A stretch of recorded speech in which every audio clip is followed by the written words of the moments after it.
Welcome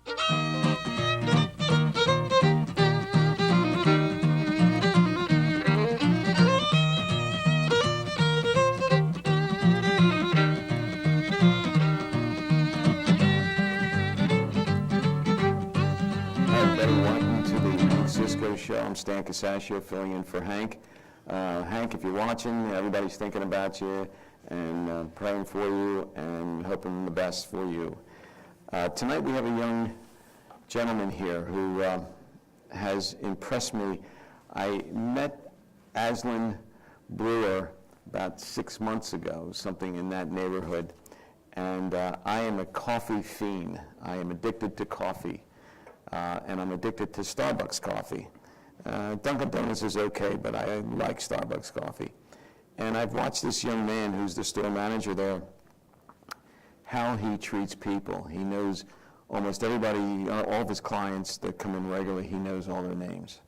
The young people who work there look up to him, and the older people who are there, and he has some really interesting older people who work there, and they look up to him. So I wanted to find out how a young man, you're 22 years old, right? Yes, sir. He's 22 years old, and you can call me Stan. It makes me feel a little bit younger. And it's the relationship that he has with the business and his understanding.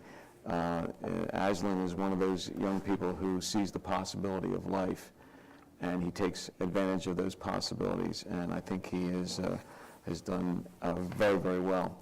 But there's a story behind Aslan, which is, I've heard a little bit about it, and it's fairly remarkable how a young man has got to where he has gotten to today.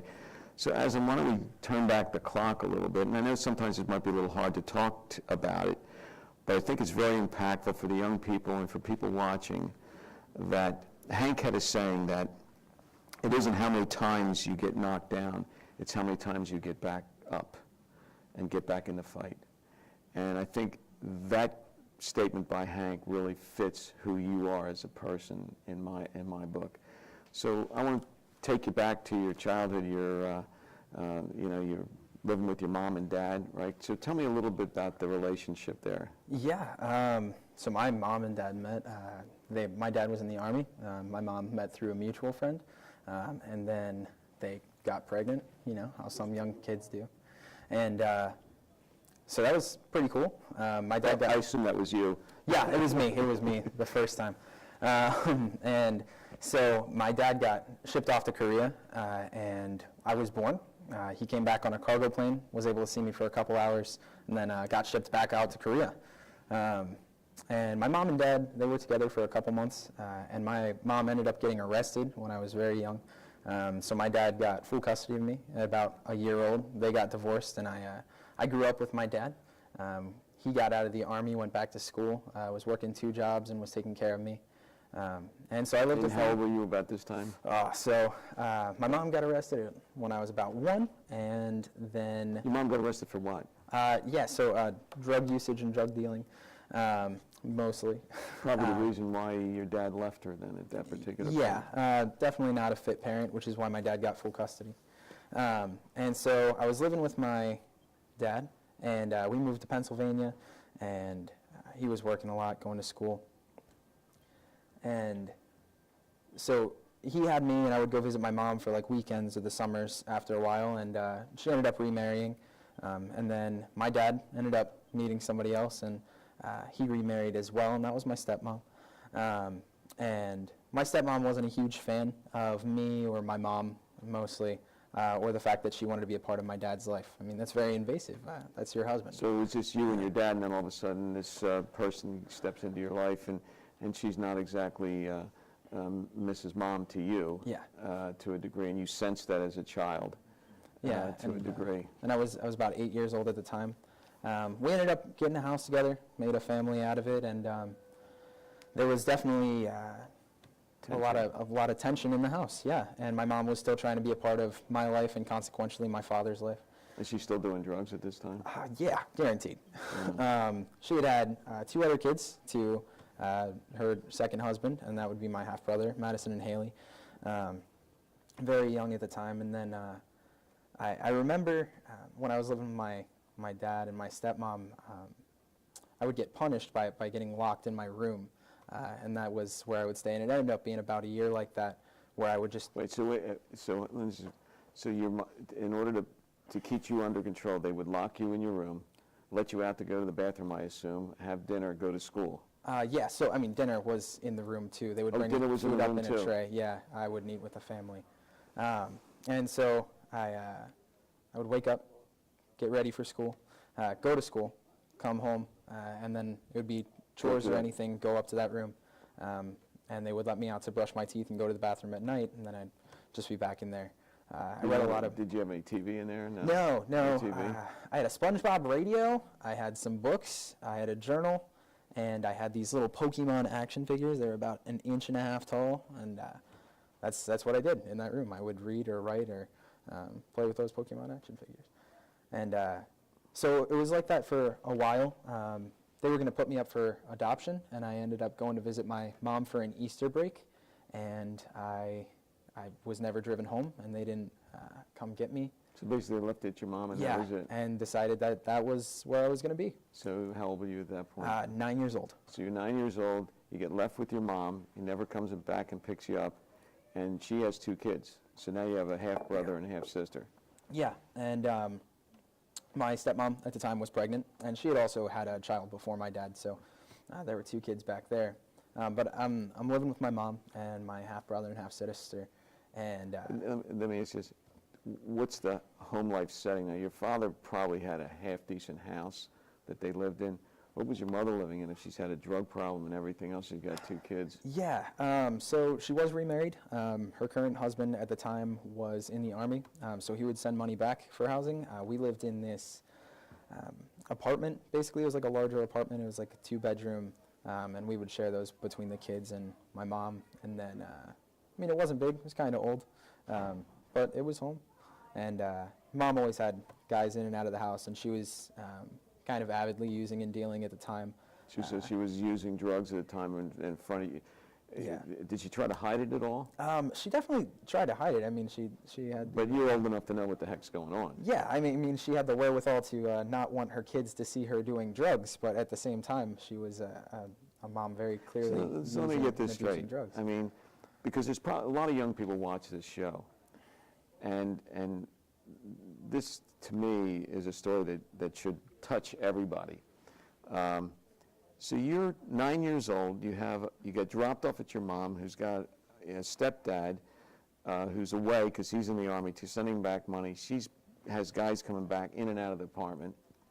She's doing drugs herself, and you're trying to be protective of your sister and brother that are there. I mean, that's probably who you hung to, for the most part. Yeah, and I mean, we tried not to be in the house as much as possible, but they're little kids at the time.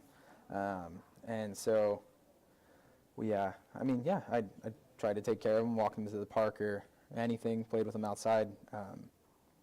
And then eventually, my mom, the police were on to her. And so she was like under investigation, and so we fled the state of Pennsylvania, moved to New York. She got a divorce. So she packs you all in the car. Yeah.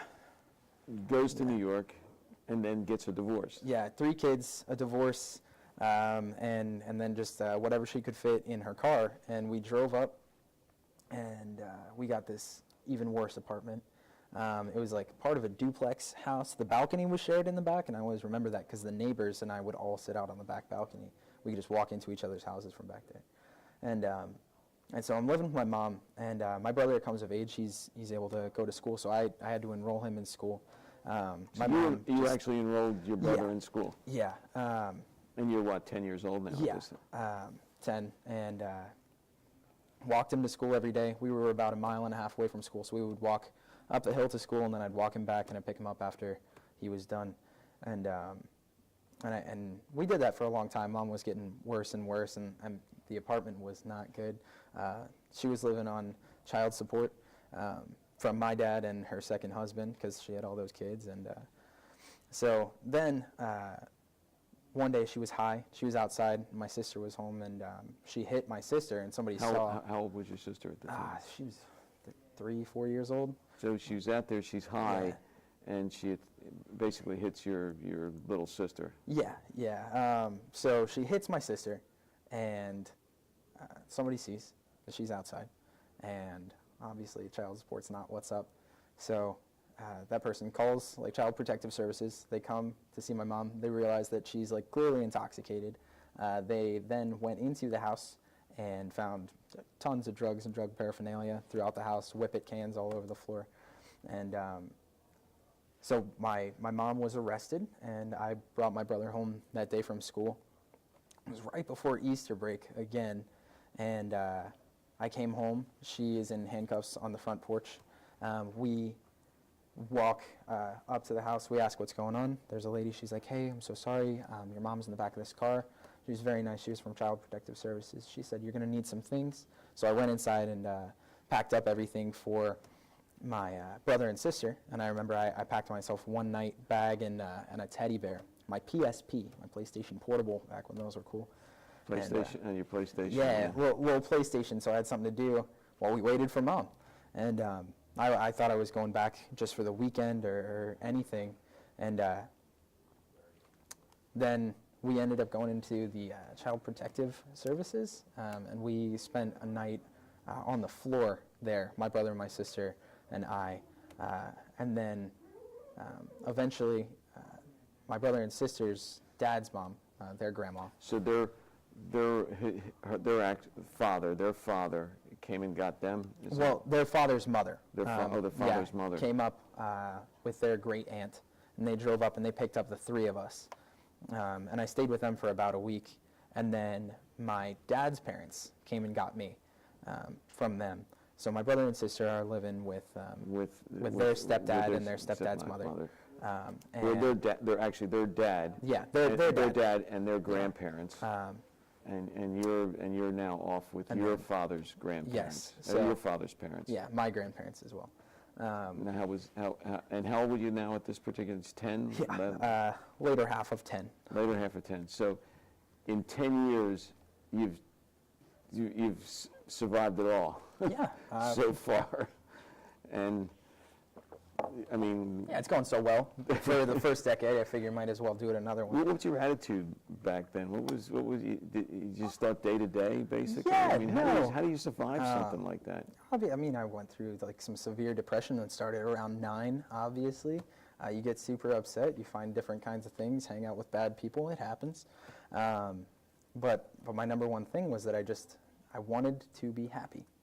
That was what I wanted. That was the possibility that you were looking for. Yeah, and I mean, everybody wants that, obviously. That's the core human thing. We want to like be people, and we want to be happy, and we want to find something that makes us happy. So in life, and we've talked about it, in life, there are what I call the butterfly effect, or these intersections in life, where there's all these different paths that come together, if you think in alternate universes and stuff like that. And any time you hit these paths, you can go right or you can go left, or you can go up or you can go down. And in your choice, you took a path that you wanted to be happy at, as opposed to something negative, and that you took that path. So that was an important distinction in your life at that point. So now you're taking that thought process to be happy, even though you obviously depressed and not sure what's going to happen in your life, and seeing other kids with moms and dad and stuff like that. All that stuff has had to affect you. And then you're living with your grandparents. So was that a plus? Did that help? Or? Yeah, no, I mean, definitely better, for sure. They were together. They weren't happy for a long time. They were actually about to get a divorce right when they ended up getting to get a divorce when they were... Yeah, so they were pretty much at the end of their line there. And then I came along, and they did the same thing they did when my grandma was 16 and had a kid, and they did the right thing, and they stayed together. And so they did that, and they decided they wanted to be better. They wanted to be better parents than they felt they had been to their son. They felt they had a son there. And so they wanted to do everything right, and they really did try. Absolutely, guarantee. It was the first time that I ever felt that security of being loved. And so in 10 years, you never felt love until at least there was some people that seemed to really care for you at this particular point. Yeah, and I mean, I know my dad loved me when I lived with him, absolutely, guaranteed. And it got more confusing. You're a kid, you're 8 years old, and you don't go see your dad anymore. And you're 9 years old, and you still haven't seen him, and you're 10 years old, and he doesn't come pick you up when your mom goes to prison. And that's hard.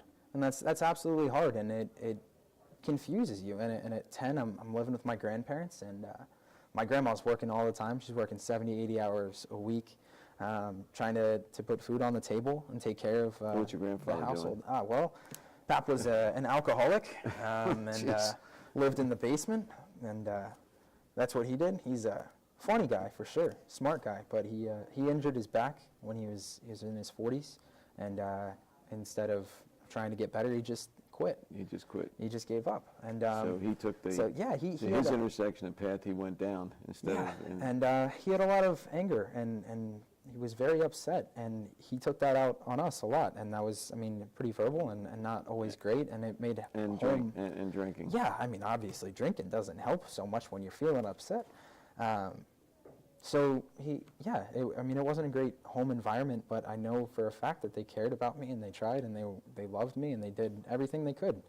And I stayed with them until I was about 15, and then I started bouncing around from house to house. I had No, like a wait. little- So you're 15. You're going to Yeah. high school now at this Yeah, particular point. Are you working? Doing Yeah, like that? so I started working when I was 14 years old. I got So a, 14, you started yeah, working. I got a landscaping job, and that was my first ever actual job. I did a lot of painting or like fences, did homes, bushes, gardens, So this guy lawn. not only did he do landscaping, he did other work. So you're going to school, you're going home, but you've got this job that you're making your own money, Yeah, basically, and you're getting a paycheck. yeah. And that went straight into a savings account. I figured I would need it at some point, didn't really need it then. And so I did that, and then I ended up getting another job. When I was 15, I got this job at Dindus Inc., which is a design and multimedia company. Did Oh, like one of these events places where you Yeah. put up tents and you put lighting up and you do all the grunt work, get everything set up and all that stuff. Yeah, so I did all the lights set up, all the sound set up, same kind of stuff that's going on in here, and then ran sound with the soundboard. I mean, did all kinds of the physical setup for everything, and then ran everything through the events, all the mics, lighting, sound, cameras. So you're 15 years old doing that. Yeah. But you just said that you decided to leave your grandparents behind, and you're now, where'd you stay? Yeah, so I mean, I always knew my grandparents' house as home, and I always put that down for everything, but I was almost never there. I would spend weekends with certain families and different nights of the week with different friends, and I would bounce around from house to house, and sometimes I'd stay for like a week at a time at a place, but I always had a backpack, and I always had the same clothes, and I would always just go from house to house.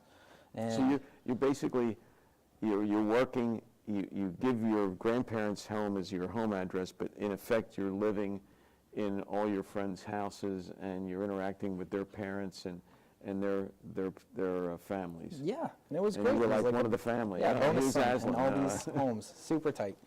And so I did that for a while. I will tell you this, if my son or daughters had brought somebody home, unless that person was a perfect gentleman, I would never want to see that person again. So you probably, as you carried on through your life, always had this positive attitude. Despite all this turmoil that's going around you, you always seem to have taken this path that always you were able to bring people to you by just being respectful. I know you're very respectful to people that when they come in the store and everything else like that, and you're very respectful to the people that you work with.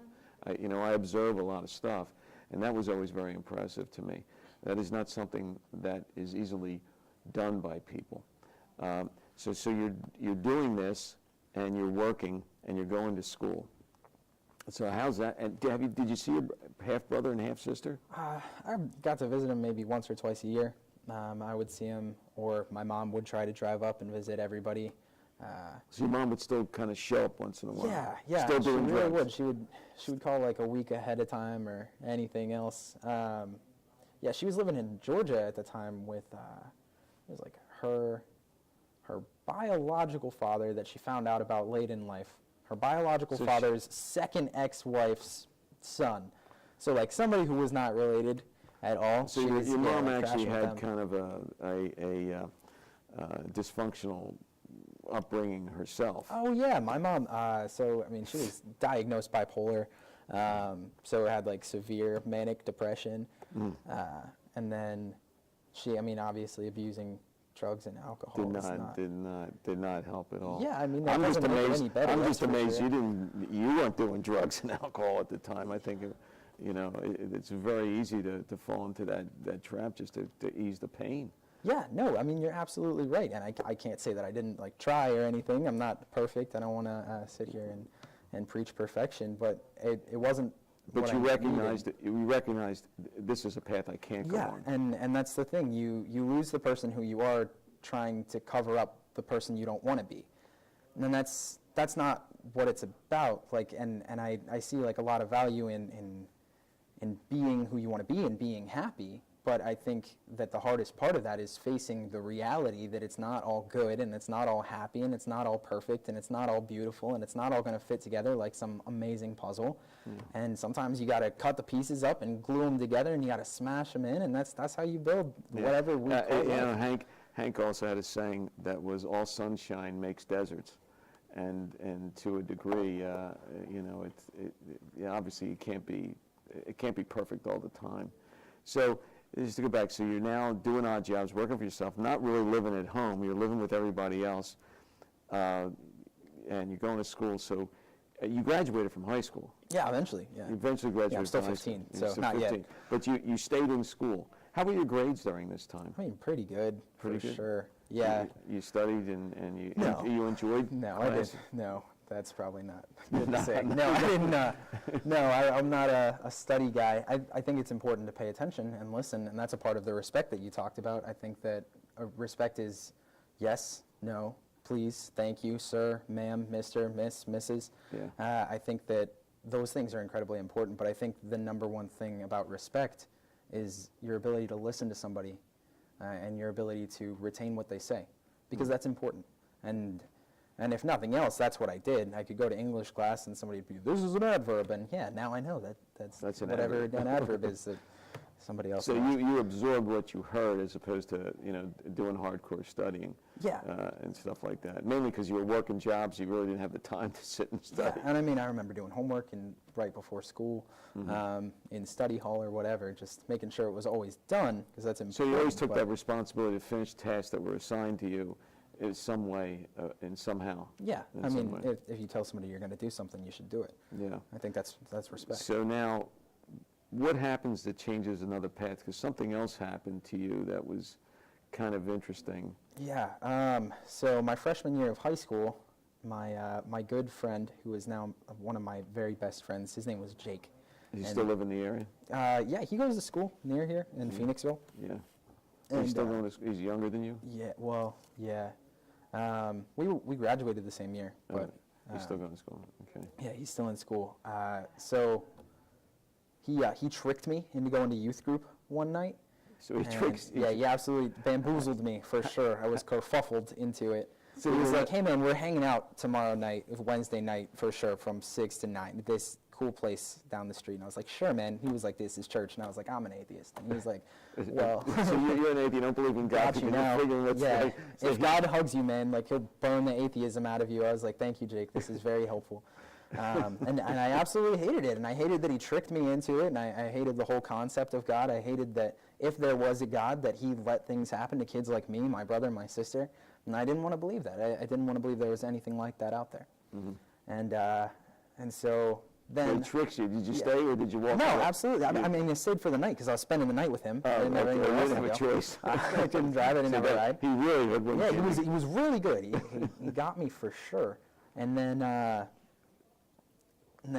a couple weeks later, I was very much like, I'm not going to go do this again. Don't try to bamboozle me once more, my good pal Jake. And he was like, surely I will not do this. And then a couple weeks later, there's a retreat going on for the weekend, and it's at the same church. He's like, hey, man, we're doing this. I'm not tricking you. But he tricked me. All of our other friends were going, and I was like, I don't want to go. And then he's like, but everybody else is going, man. And, he peer pressured me. So peer pressure. Yeah, It's into 'cause you the drug of in the Jesus. group, Yeah. in the group that's there. And so I ended up going, and I was there for this weekend, and at one point, we're in the sanctuary. It's the last night, and the lights are all down, and there's like some nice music playing, and there's this song playing, and the words I remember, it said, fire fall down, fire fall down on us, I pray. And all I could think was that's the weirdest thing for any person to believe. And everybody's heads were bowed, and I raised my hand, and I asked the pastor to come over, and I said, what's this Jesus thing all about? And I decided after that conversation that I would rather believe in a God who didn't exist than to not believe in a God and find out he existed afterwards. Because one, you die and nothing happens. And in the other, well, then you die and that's like hell forever, which is like not the most premium option. Well, I will tell you, there's no atheist that can ever fully prove that there is no God. So, in effect, no one really knows for sure. All we know is that we're this black spear hanging in the middle of the universe. Why we got here, why we're hanging there going 1,000,000 miles an hour through space, no one really knows. So, who knows what's going on there. So now you're struck by this, and you feel this connection and this bonding, and I guess some love there, too. Yeah. Was an important part. No, and that's the thing that's what, after all my studying and research and findings, that's why I believed in the Christian God. That's why I believed in Jesus, was because it was the first God who represented love. It was the first time that I believed that there was a God for me worth serving. Because if there was a God who didn't love you and didn't care about you, well, then there's no real reason for me to put that effort in anyway, because it doesn't matter what I do.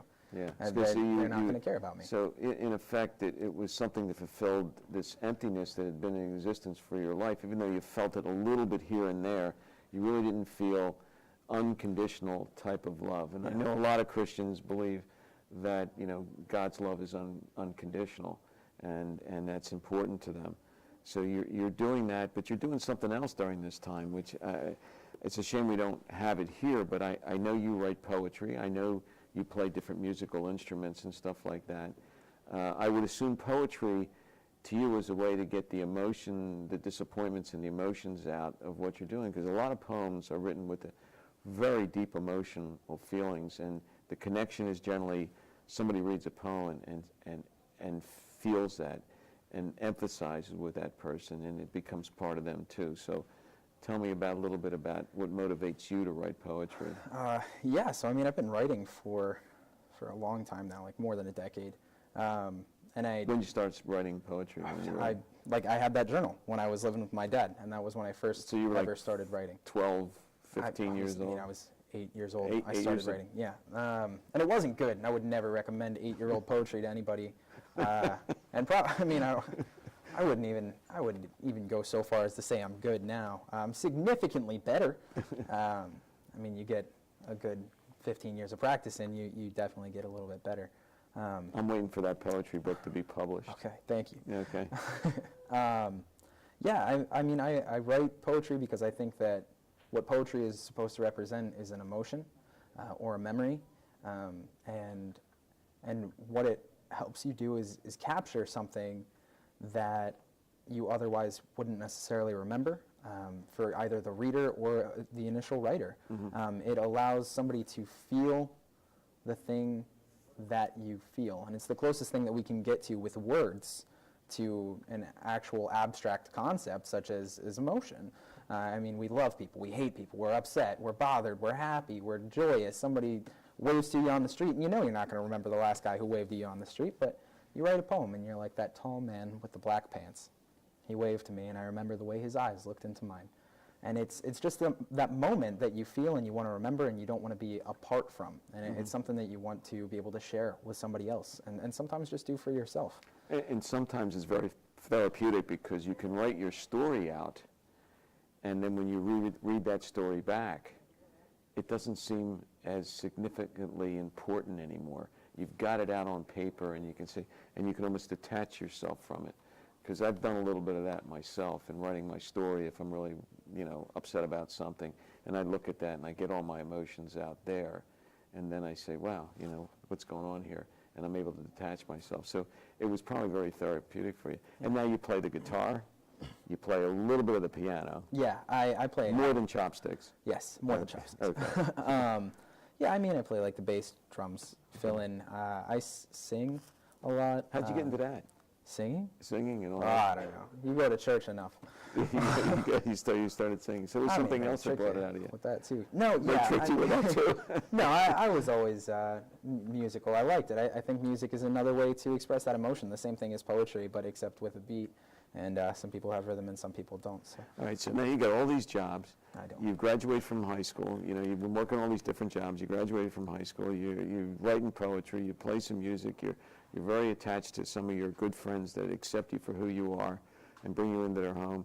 You find love in the church, and you wanted to. You were telling me your vision was the possibility you were looking at was possibly becoming a chaplain in the military. Yeah. So what did you do? Yeah, I mean, all through high school, I kept working. After that digital media job, I worked in a kitchen, was a disher there, worked at the campgrounds, a couple different places, worked as a disher at another restaurant, ended up getting promoted to like a supervisor there, and worked through that until I went to school. And I applied to 2 schools, and that was West Point and also the University of Valley Forge. So you applied to 2 schools, West Point and the University of Valley Forge. Yeah, and that is it's like a very small Christian school in Phoenixville, and the reason I ended up dropping my West Point application, even with high scores, was because they didn't have anything involved in ministry. So West Point does not have any ministry program, so you can't go to West Point and learn to become a field chaplain or a chaplain. And what I would have studied if I went to West Point would have been probably like mechanical engineering. I think that would have been excellent, something I would have been very good at. But what I felt called to was to helping people, and especially military people. I mean, my dad was career Army. I'd been around a lot of military guys my whole life. Had a lot of respect for that and just for service in general. I wanted to be a part of it. Mm-hmm. And I wanted to be maybe some relief from whatever stresses that brought on. Your dad is in the military. He calls you a little bit, right? Yeah. He calls you once a week. Before we wrap up, and I know we could probably go on for another 30 minutes, so I'm going to speed up the thing a little bit. And you told me something that, okay, you start working at Starbucks and you applied to be a store manager. And what happened when you went in for your interview as a store manager? Yeah, so I started at the company in college as a barista. I got promoted to a barista trainer, then a shift supervisor. Applied for ASM, which is the assistant store manager position. Thought I was going to be incredibly successful. And then I went to the interview. I had it. I sat down for an hour. Thought it went really well. Didn't hear back for a little bit, and then eventually asked how it went, when I obviously didn't feel very confident if they hadn't said yes at that point. And they said, "You're a young Luke Skywalker, just not yet ready." And I had no idea what that meant or how that could help me improve or how I would be able to get the job with that information. Yeah, I don't know. Luke Skywalker didn't do too many coffees. I don't think. No, he really didn't. Yeah. And he wasn't a very good manager either. He actually kind of was horrible with time and planning overall. Yeah, and I can just see him. I can just see Luke Skywalker. Hey, Chewie, what kind of coffee you want? You want a mocha something other or something like that? yeah, you're trying to get a triple venti So hot I'm mocha, sure 180 degrees, served with that whipped upset cream. you. That upset you. And then what happened? You just said, Yeah, like, gave him notice and I dropped out of college, and then I bought a tent, and I had $500, and I took a leave of absence from work, and I traveled the country. And I drove around, and I spent about 3 months out adventuring. I stopped in a bunch of different states, visited friends, family all around. Spent like 2 weeks in Texas, week in California, stopped in Colorado. I mean, went pretty much everywhere. And my plan was to get to Washington State, transfer to a Starbucks out there, and live in a national forest in my tent until I had enough money for an apartment. And yeah, you can stay at a national forest for free. And I thought that was an awesome deal. That is way cheaper than rent. And so I get out there, and I'm there for about 3 days, and my best friend's birthday is coming up in about 3 days from then. And I realized I don't want to miss all these important events that are happening in people's lives. I'd had a friend who was who had tried committing suicide while I was gone. I had a friend who lost a serious relationship from a 3-year-long relationship, and I wasn't there for those 2 people. And my best friend, he was coming up on his birthday, and I realized I didn't want to miss all these important events That were happening back in Pennsylvania. That were happening back with people that I cared about. So I drove back through the northern states of the United States, and I ended up having like a whole bunch of issues. My car is full of the things that I own. At one point, my rear tire blows out at 5:30 in the morning. I was still awake from the night before, just driving, trying to get there. Tire blows out. There's no way to access the spare tire. Except, so I'm in a construction zone on a highway. There's literally one lane. I pull off into the grass. I put a rock under the car. I take everything out of the trunk. I jack it up. I drive to the nearest. I replace the tire, put everything back in my trunk off the side of the highway. Drive to the nearest tire place. They're not open yet. I wait for another half hour. They open. They have one tire that's kind of the right size, so I replace that one. I end up driving to another tire shop, which opens another half hour after I get there.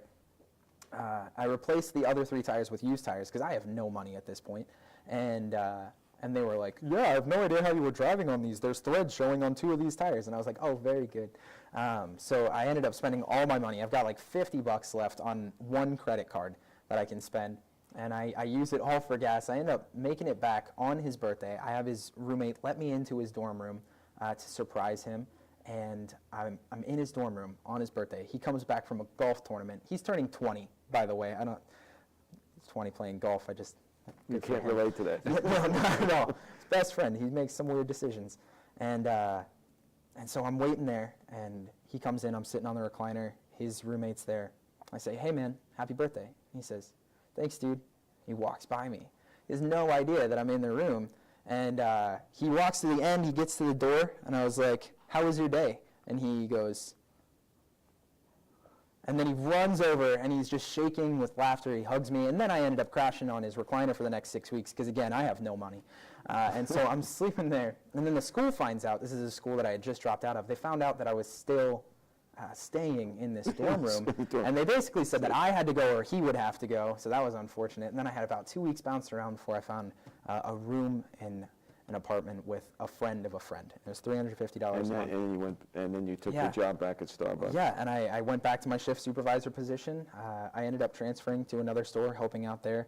And then I went for another interview, and they were like, yeah, definitely a much more mature Luke Skywalker. I was like, yeah, Luke Skywalker anymore. A lot of travel. I traveled past a lot of stars, and I got there, and they gave me the position. I went through training for 3 weeks instead of 4. I had my own store for about 2.5 months as an assistant store manager. And then you came to the store.